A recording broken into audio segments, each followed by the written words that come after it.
باب نمبر 22 حضرت صلی اللہ علیہ وسلم کا توحید کی مکمل حفاظت اور ذریعہ شرک بننے والی ہر راہ کو بند کرنا۔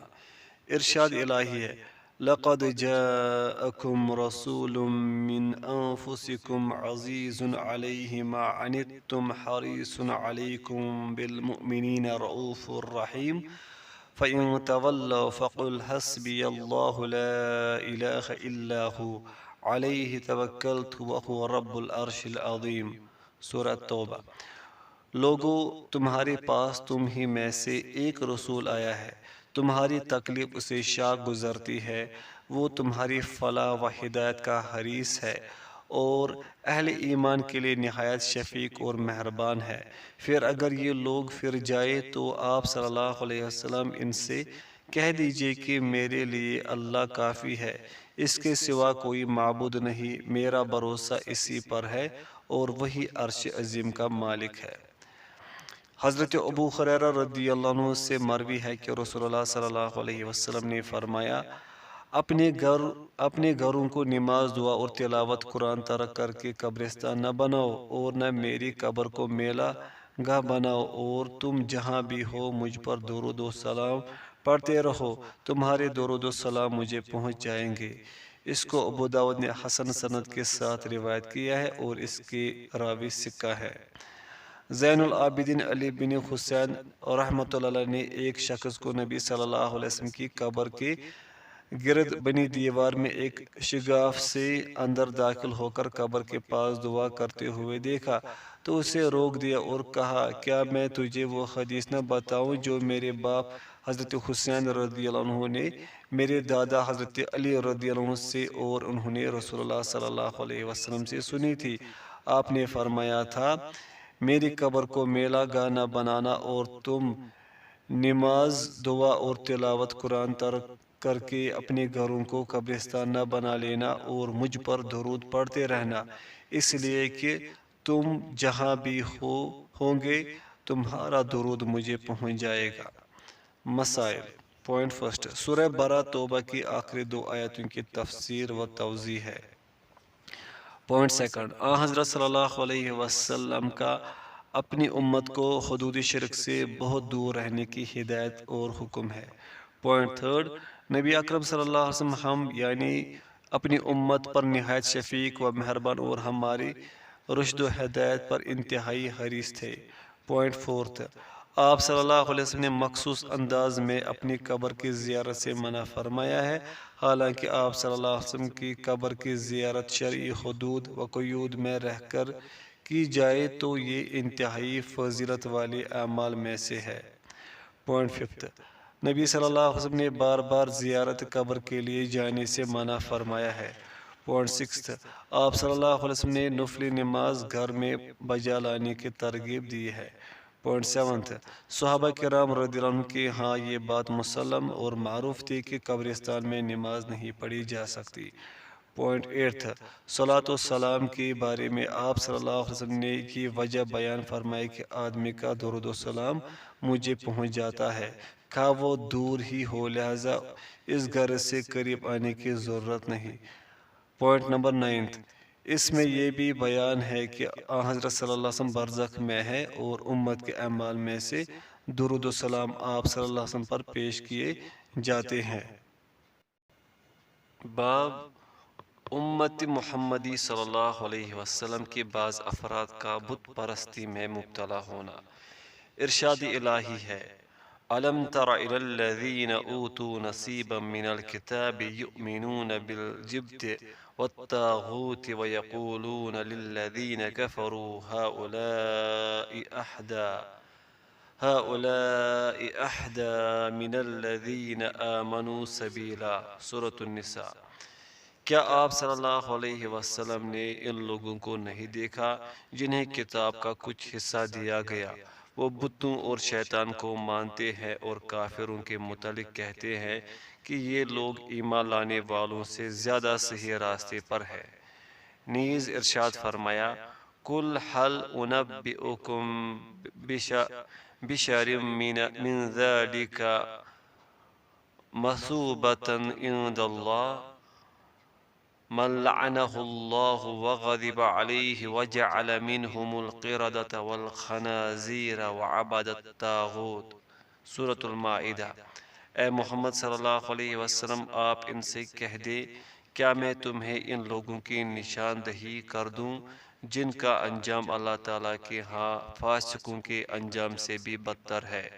وہ ایسے لوگ ہیں جن پر اللہ نے لعنت کی اور غضبناک ہوا، اور جن کو ان میں سے بندر اور سور بنا دیا، اور جنہوں نے طاغوت کی بندگی کی۔ نیز اللہ تعالیٰ نے فرمایا قال الذين غلبوا على امرهم لنتخذن عليهم مسجدا۔ سورة الکہف۔ جو لوگ ان کے معاملات پر غالب تھے انہوں نے کہا ہم تو ان کی غار پر ضرور مسجد عبادت گاہ بنائیں گے۔ حضرت ابو سعید خدری رضی اللہ عنہ روایت کرتے ہیں کہ رسول اللہ صلی اللہ علیہ وسلم نے فرمایا تم پہلی امتوں کی پیروی کرتے ہوئے اس طرح ان کے برابر ہو جاؤ گے جیسے تیر تیر کے برابر ہوتا ہے، یہاں تک کہ اگر وہ زب سانڈے کے بل میں گھسے ہوں تو تم بھی جا گھسو گے۔ صحابہ کرام رضی اللہ عنہ نے کہا آپ صلی اللہ علیہ وسلم کی مراد یہود و نصارہ ہے؟ آپ صلی اللہ علیہ وسلم نے فرمایا اور کون؟ بخاری و مسلم۔ اور حضرت ثوبان رضی اللہ عنہ سے روایت ہے کہ رسول اللہ صلی اللہ علیہ وسلم نے فرمایا اللہ تعالیٰ نے میرے لیے زمین اس حد تک سمیٹ دی کہ میں نے اس کے مشرق و مغرب دیکھ لیے، اور میری امت کی حکومت وہاں تک پہنچے گی جہاں تک مجھے زمین سمیٹ کر دکھائی گئی، اور مجھے دو خزانے ایک سرخ اور دوسرا سفید عطا کیے گئے، اور میں نے اپنی رب سے اپنی امت کے لیے یہ دعا کی کہ وہ عام قحط سالی سے اسے ہلاک نہ کرے اور ان پر کوئی ایسا بیرونی دشمن مسلط نہ کرے جو انہیں تباہ کر کے رکھ دے۔ میرے رب نے فرمایا اے محمد صلی اللہ علیہ وسلم میں جب کوئی فیصلہ کر دیتا ہوں تو اسے ٹالا نہیں جا سکتا۔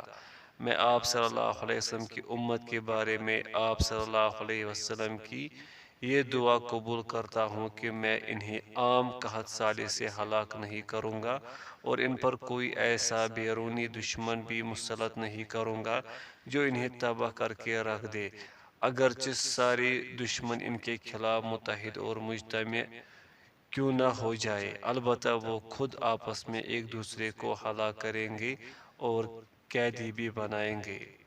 صحیح مسلم۔ اور اسے حافظ برقانی نے بھی اپنی کتاب الصحیح میں روایت کیا ہے اور مندرجہ ذیل الفاظ کا اضافہ کیا ہے۔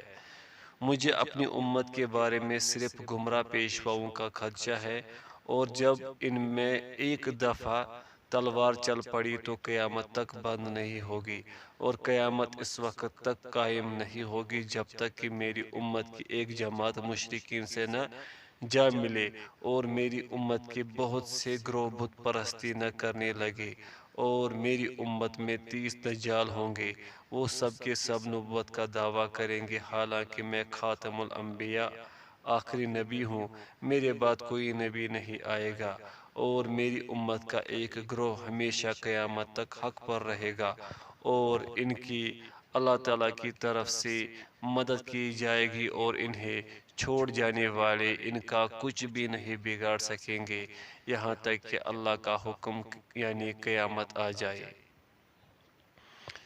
مسائل۔ پوائنٹ فرسٹ، سورہ نساء کی آیت جس میں اہلی کتاب کے بتوں اور شیطان کی پوجا کرنے کا ذکر ہے کی تفسیر ہے۔ پوائنٹ سیکنڈ، سورہ مائدہ کی آیت جس میں فاسقوں سے بدتر لوگوں کا ذکر ہے کی تفسیر۔ پوائنٹ تھرڈ، سورہ کہف کی آیت جس میں اصحاب کہف کے غار پر مسجد بنانے کا ذکر ہے کی تفسیر۔ پوائنٹ فورتھ، سب سے اہم بات جب بت اور طاغوت شیطان پر ایمان لانے کے معنی و مفہوم کا بیان ہے کہ کیا اس سے مراد قلبی اعتقاد ہے یا ان سے نفرت اور ان کی بطلان کا اعتقاد رکھتے ہوئے بظاہر ان کی موافقت۔ پوائنٹ ففتھ، اس سے یہود کی یہ بات بھی معلوم ہوئی کہ اپنے کفر سے واقف کفار اہل ایمان سے زیادہ صحیح راستے پر ہے۔ پوائنٹ 6، ایک اہم مسئلہ جو اس باب کا مقصود و عنوان ہے یہ ہے کہ اہل حق کی ایک جماعت ہر زمانے میں موجود رہے گی، جیسے کہ حضرت ابو سعید رضی اللہ عنہ کی روایت میں اس کا بیان موجود ہے۔ پوائنٹ 7 ہے، اس امت کے بہت سے گروہ بت پرستی میں مبتلا ہوں گے۔ پوائنٹ 8 ہے، تعجب تو اس بات پر ہے کہ مختار سقفی جیسا شخص نبوت کا دعویٰ کرنے لگا، حالانکہ وہ توحید و رسالت کا اعتراف اور اس امت کے فرد ہونے کا دعویٰ کرتا تھا، اور یہ بھی مانتا تھا کہ رسول اکرم صلی اللہ علیہ وسلم برحق اور قرآن مجید سچی کتاب ہے، اور اس قرآن میں یہ بھی ہے کہ حضرت محمد صلی اللہ علیہ وسلم اللہ کی آخری نبی ہے۔ اس کی باتوں میں اس قدر واضح تضاد کے باوجود لوگ اس کی تصدیق کرتے رہے۔ صحابہ رضی اللہ عنہ کے آخری دور میں ظاہر ہوا اور بہت سے گروہوں نے اس کی پیروی کی۔ پوائنٹ 9 تھی، یہ بشارت بھی ہے کہ امت محمدیہ کلی طور پر ختم نہیں ہوگی جیسے کہ سابقہ زمانوں میں ہوتا رہا ہے، بلکہ ایک جماعت قیامت تک حق پر رہے گی۔ پوائنٹ 10 ہے، اہل حق کی ایک بڑی نشانی یہ بیان کی گئی ہے کہ ان کو چھوڑ جانے اور ان کی مخالفت کرنے والے ان کا کچھ بھی نہیں بگاڑ سکیں گے۔ پوائنٹ 11 ہے، اہل حق کا وجود قیامت تک رہے گا۔ پوائنٹ 12 ہے، مذکورہ بالا حدیث میں مندرجہ ذیل عظیم نشانیاں ہیں۔ آپ صلی اللہ علیہ وسلم کا یہ بتانا کہ اللہ تعالیٰ نے آپ کے لیے زمین کے مشارق و مغارب سمیٹ دیے، اور جو کچھ آپ صلی اللہ علیہ وسلم نے فرمایا وہ حرف بحرف صحیح ثابت ہوا، بخلاف شمال و جنوب کے کہ آپ صلی اللہ علیہ وسلم نے ان کا ذکر ہی نہیں فرمایا۔ آپ کا یہ خبر دینا کہ امت کے بارے میں آپ صلی اللہ علیہ وسلم کی پہلی 2 دعائیں قبول ہو گئی ہے، اور آپ کا یہ فرمانا کہ آپ کی تیسری دعا قبول نہیں ہوئی۔ آپ کا یہ خبر دینا کہ میری امت میں اگر تلوار چل نکلی تو قیامت تک نہ رکے گی۔ آپ کا یہ خبر دینا کہ اس امت میں نبوت کے دعوے دار جھوٹے نبی پیدا ہوں گے۔ آپ کا قیامت تک طائفہ منصورہ کے موجود رہنے کی خبر دینا، اور یہ تمام امور حرف بحرف آپ کی پیشن گوئی کے مطابق پورے ہوئے، حالانکہ عقلی طور پر ان تمام امور کا وقوع پذیر ہونا بہت مشکل اور بعید ہے۔ پوائنٹ 13، نبی اکرم صلی اللہ علیہ وسلم نے امت کے صرف گمراہ پیشواؤں سے خطرہ محسوس کیا۔ پوائنٹ 14، آپ صلی اللہ علیہ وسلم نے عبادت اوثان بت پرستی کی معنی و مفہوم کی وضاحت فرمائی ہے۔ باب نمبر 24، جادو کا بیان۔ ارشاد الہی ہے، وَلَقَدْ عَلِمُوا لَمَنِ اشْتَرَاهُ مَا لَهُ فِي الْآخِرَةِ مِنْ خَلَاقٍ، سورۃ البقرہ۔ اور وہ خوب جانتے تھے کہ اسے حاصل کرنے والے کا آخرت میں کوئی حصہ نہیں ہے۔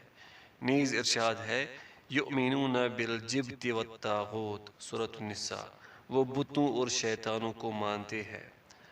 حضرت عمر رضی اللہ عنہ فرماتے ہیں کہ جبت جادو اور طاغوت شیطان ہے، رواہ ابن ابی حاتم۔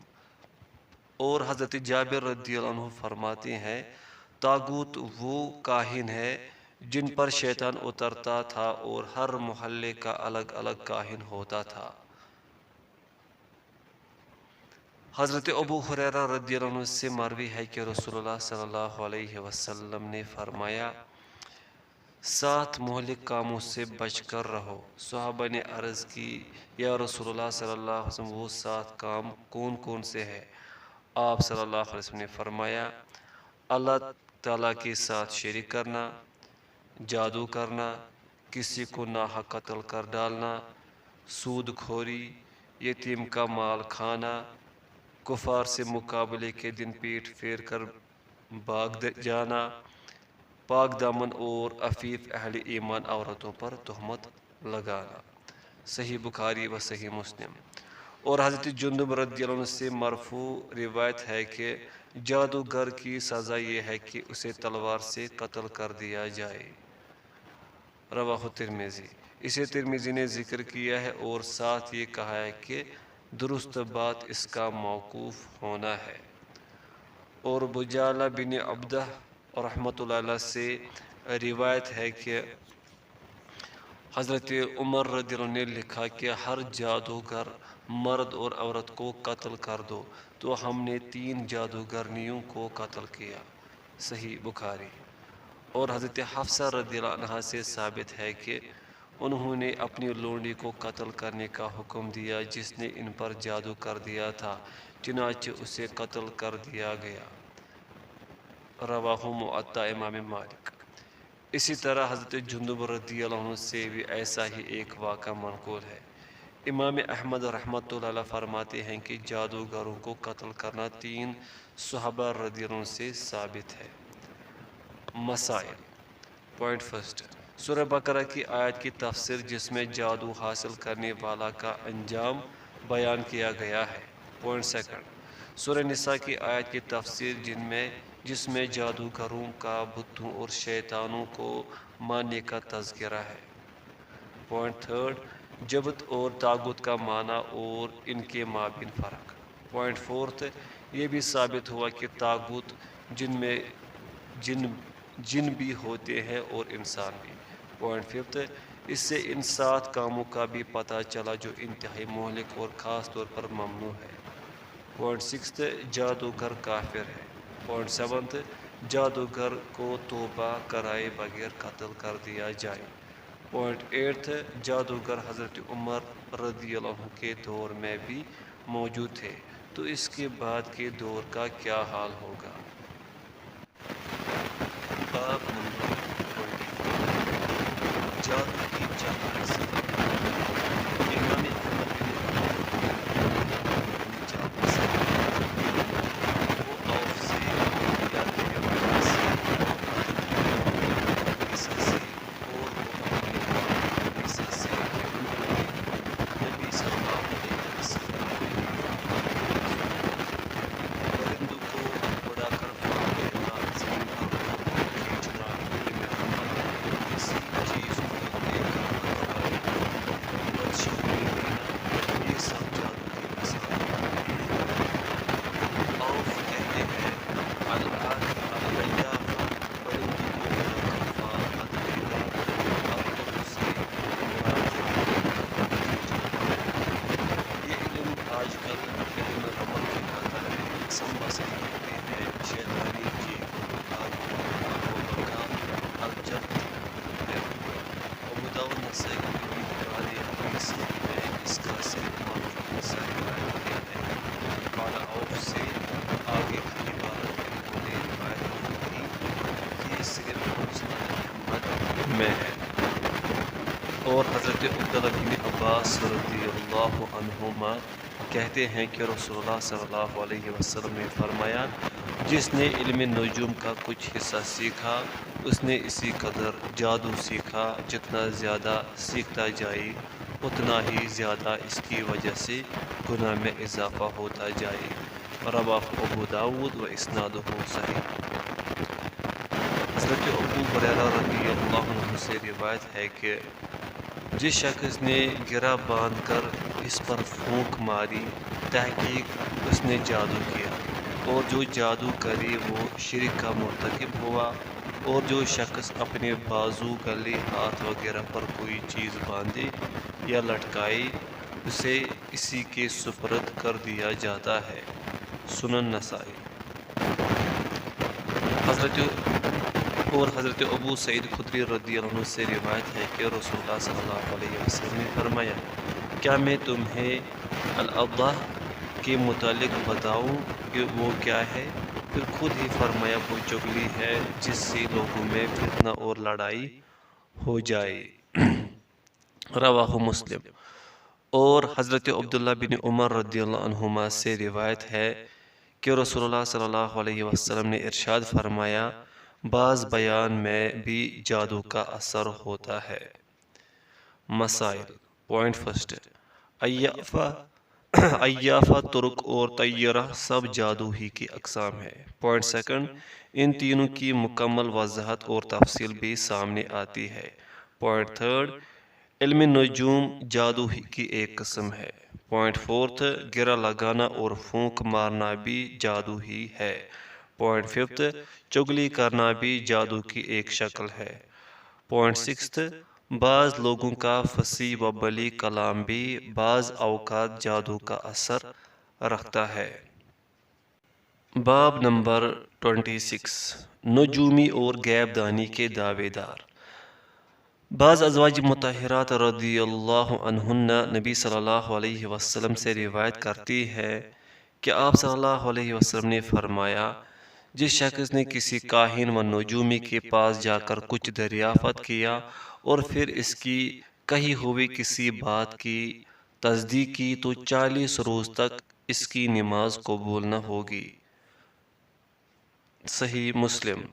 اور حضرت ابو ہریرہ رضی اللہ عنہ نبی صلی اللہ علیہ وسلم سے روایت کرتے ہیں کہ آپ صلی اللہ علیہ وسلم نے فرمایا، جو شخص کسی نجومی کے پاس جائے اور اس کی باتوں کی تصدیق کرے تو اس نے اس دین کے ساتھ کفر کیا جو محمد صلی اللہ علیہ وسلم پر اتارا گیا۔ رواہ ابو داؤد۔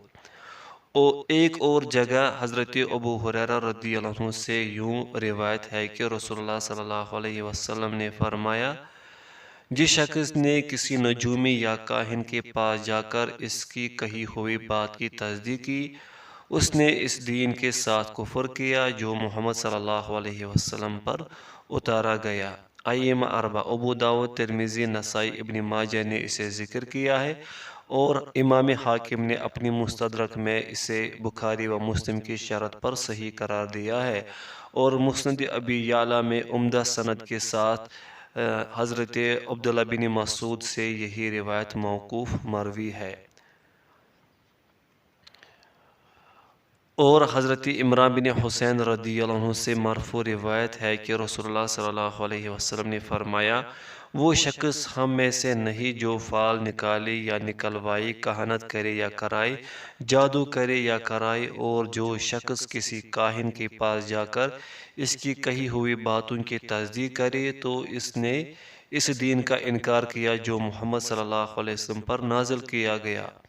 اس کو بزار نے جید سند کے ساتھ روایت کیا ہے، اور یہی حدیث امام طبرانی نے المعجم الاوسط میں حضرت ابن عباس رضی اللہ عنہما سے روایت کی ہے، تاہم اس میں من اتا کاہنن سے آخر تک کے الفاظ نہیں ہے۔ امام بغوی رحمۃ اللہ علیہ نے کہا ہے کہ العراف وہ ہے جو چند باتوں سے معاملات کے علم کا دعویٰ کرے اور ان کی روشنی میں چوری شدہ یا گم شدہ چیز کی جگہ کی نشاندہی کرے وغیرہ۔ بعض اہل علم نے کہا ہے کہ عراف کاہن ہے، اور کاہن وہ ہے جو مستقبل میں ہونے والے امور کے متعلق خبر دیتا ہے۔ بعض کہتے ہیں کہ کاہن وہ ہے جو دل کی بات بتائے۔ شیخ الاسلام ابو العباس ابن تیمیہ رحمۃ اللہ علیہ فرماتے ہیں، عراف ایک جامع لفظ ہے جس کا اطلاق کاہن، نجومی، رمال اور اس قسم کے تمام لوگوں پر ہوتا ہے جو ان طریقوں سے بعض امور و واقعات کی اطلاع دے۔ حضرت عبداللہ بن عباس رضی اللہ عنہما فرماتے ہیں، جو لوگ حروف ابجد لکھ کر حساب کرتے ہیں اور نجوم ستاروں سے رہنمائی لیتے ہیں، میرے نزدیک ایسا کرنے والوں کے لیے اللہ کے ہاں آخرت میں کوئی حصہ نہیں ہے۔ مسائل۔ پوائنٹ فرسٹ، قرآن پر ایمان لانا اور کاہن کی بات کی تصدیق کرنا، یہ دونوں باتیں ایک دل میں جمع نہیں ہو سکتی۔ پوائنٹ سیکنڈ، اس میں یہ وضاحت و صراحت بھی ہے کہ کاہن کی تصدیق کرنا کفر ہے۔ پوائنٹ تھرڈ، کہانت کرانے والے کا تذکرہ موجود ہے۔ پوائنٹ فورتھ، فال نکلوانے والے کا ذکر وارد ہے۔ پوائنٹ ففتھ، جادو کرانے والے کا ذکر ہے۔ پوائنٹ سکستھ، اور حروف ابجد لکھ کر حساب کرنے والے کا تذکرہ موجود ہے۔ ان سب کا ذکر اس لیے ہے کہ یہ لوگ کافر اور دائرہ اسلام سے خارج ہیں۔ پوائنٹ سیونتھ، اس میں کاہن اور عراف کے مابین فرق کی وضاحت بھی ہے۔ باب نمبر 27، جادو ٹونے کے ذریعے جادو کے علاج کی ممانعت۔ حضرت جابر رضی اللہ عنہ سے مروی ہے کہ رسول اللہ صلی اللہ علیہ وسلم سے نشرہ یعنی جادو کے ذریعے جادو کے علاج کے متعلق دریافت کیا گیا تو آپ صلی اللہ علیہ وسلم نے فرمایا یہ شیطانی عمل ہے۔ رواہ احمد بسند جید و ابو داود۔ امام ابو داود رحمۃ اللہ علیہ کہتے ہیں امام احمد رحمۃ اللہ علیہ سے نشرہ کے متعلق پوچھا گیا تو انہوں نے فرمایا کہ حضرت عبداللہ بن مسعود رضی اللہ عنہ ان سب کاموں کو ناپسند سمجھتے تھے۔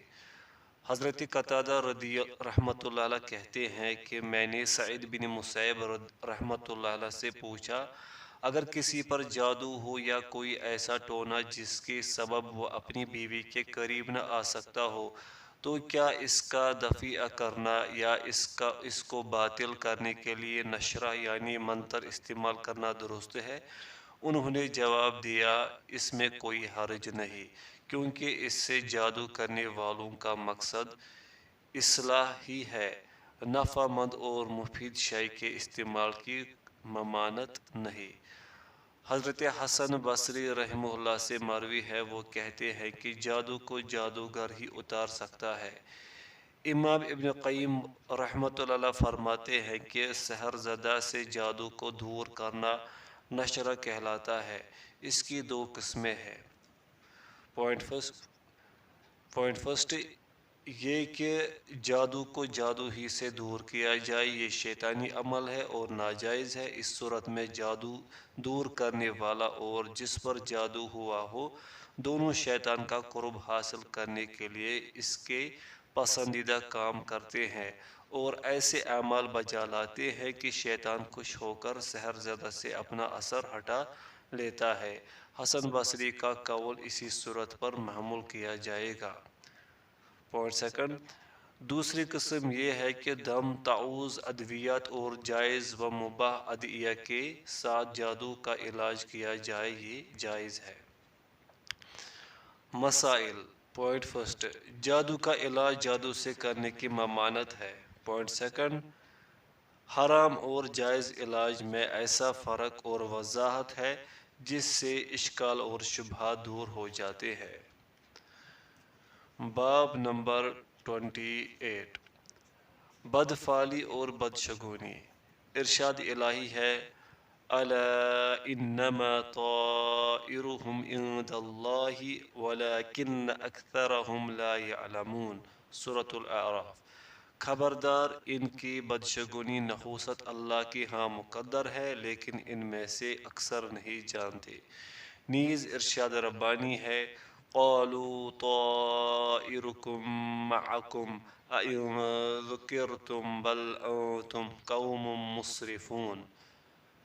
رسولوں نے کہا تمہاری نحوست تمہارے ساتھ ہے، کیا تم یہ باتیں اس لیے کرتے ہو کہ تمہیں نصیحت کی گئی ہے، بلکہ حقیقت یہ ہے کہ تم لوگ حد سے تجاوز کر چکے ہو۔ سورہ یاسین۔ حضرت ابو ہریرہ رضی اللہ عنہ روایت کرتے ہیں کہ رسول اللہ صلی اللہ علیہ وسلم نے فرمایا کوئی بیماری متعدی نہیں، بدشگونی و بدفعلی کی بھی کچھ حقیقت نہیں، نہ الو کا بولنا کوئی اثر رکھتا ہے اور نہ ماہ سفر منحوس ہے۔ صحیح مسلم میں ان الفاظ کا اضافہ ہے نشتر اور بھوتوں کا بھی کوئی وجود نہیں۔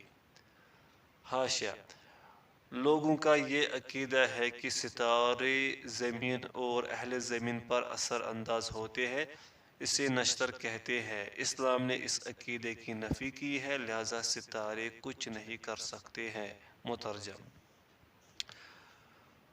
اور حضرت انس رضی اللہ عنہ سے مروی ہے کہ رسول اللہ صلی اللہ علیہ وسلم نے فرمایا کوئی بیماری متعدی نہیں، نہ بدشگونی و بدفعلی کی کچھ حقیقت ہے اور مجھے فعل پسند ہے۔ صحابہ نے پوچھا فعل کیا ہے؟ آپ صلی اللہ علیہ وسلم نے فرمایا عمدہ اور بہترین بات۔ صحیح مسلم۔ اور حضرت عقبہ بن عامر رضی اللہ عنہ روایت کرتے ہیں کہ رسول اللہ صلی اللہ علیہ وسلم کے پاس بدفعلی اور بدشگونی کا تذکرہ ہوا تو آپ صلی اللہ علیہ وسلم نے فرمایا ان سب سے بہتر تو فعال ہے، اور یہ کسی مسلمان کو اس کے مقصد سے باز نہیں رکھ سکتی۔ چنانچہ کوئی جب ناپسندیدہ چیز دیکھے تو یہ دعا کرے، یا اللہ تیرے سوا کوئی بلائی یا نہیں لا سکتا، اور تیرے سوا کی برائیوں کو دور نہیں کر سکتا، اور تیری توفیق کے بغیر ہمیں نہ بھلائی کی طاقت اور نہ برائی سے باز رہنے کی ہمت ہے۔ رواہ ابو داود بسند صحیح۔ اور حضرت عبداللہ بن مسعود رضی اللہ عنہ سے مروی ہے کہ رسول اللہ صلی اللہ علیہ وسلم نے فرمایا، بدفعلی شرک ہے، بدشگونی شرک ہے، اور ہم میں سے کوئی ایسا نہیں جسے بتقاضائے بشریت ایسا وہم نہ ہوتا ہو، مگر اللہ تعالیٰ توکل کی وجہ سے اس کو دفع کر دیتا ہے۔ رواہ ابو داود و ترمذی و صححہ وجعل آخرہ من قول ابن مسعود رضی اللہ عنہ۔ میں نے اس حدیث کو امام ابو داود اور ترمذی نے روایت کیا ہے۔ امام ترمذی نے اسے صحیح کہا اور آخری جملہ کو ابن مسعود رضی اللہ عنہ کا قول قرار دیا ہے۔ اور حضرت عبداللہ بن عمر رضی اللہ عنہما سے مروی ہے کہ بدفعلی نے جس شخص کو اس کے کام سے روک دیا اس نے شرک کیا۔ صحابہ نے کہا اس کا کفارہ کیا ہے؟ آپ صلی اللہ علیہ وسلم نے فرمایا اس کا کفارہ یہ دعا ہے، اللہم لا خیر الا خیرک ولا طیر الا طیرک ولا الہ غیرک۔ مسند احمد۔ یا اللہ تیری بھلائی کے سوا کوئی بھلائی نہیں، اور تیرے شگون کے سوا کوئی شگون نہیں، اور تیرے سوا کوئی معبود نہیں۔ اور مسند احمد ہی میں حضرت فضل بن عباس رضی اللہ عنہما سے مروی ہے کہ بدشگونی وہ ہے جو تجھے کسی کام میں لگا دے یا روک دے۔ مسائل۔ پوائنٹ فرسٹ، اس میں آیت الا انما طائرہم عند اللہ اور قالوا طائرکم معکم کے معنی پر واضح کیا گیا ہے۔ پوائنٹ سیکنڈ، اس میں امراض کی متعدی ہونے کی نفی ہے۔ پوائنٹ تھرڈ، بدفعلی کی بھی نفی ہے۔ پوائنٹ فورتھ، الو کی آواز سے بدفعلی لینے کی نفی ہے۔ پوائنٹ ففتھ، ماہ سفر کی نحوست کے عقیدہ کی نفی ہے۔ پوائنٹ سکستھ، نیک فعل منع نہیں بلکہ مستحب ہے۔ پوائنٹ سیونتھ، اس میں فعل کے مفہوم کی وضاحت ہے۔ پوائنٹ ایٹھ، اگر نہ چاہتے ہوئے بدفعلی کے وساوس و خیالات دل میں پیدا ہو جائے تو وہ مضر نہیں بلکہ اللہ پر توکل اور اعتماد کی وجہ سے ختم ہو جاتے ہیں۔ پوائنٹ نائنتھ، جس شخص کے دل میں بدفعلی کے وسوسے پیدا ہو جائے وہ ان کو دور کرنے کے لیے زیر بحث باب میں مذکور دعا پڑھے۔ پوائنٹ ٹینتھ، اس بات کی صراحت ہے کہ بدفعلی شرک ہے، مذموم بدفعلی کی تفصیل مذکور ہے۔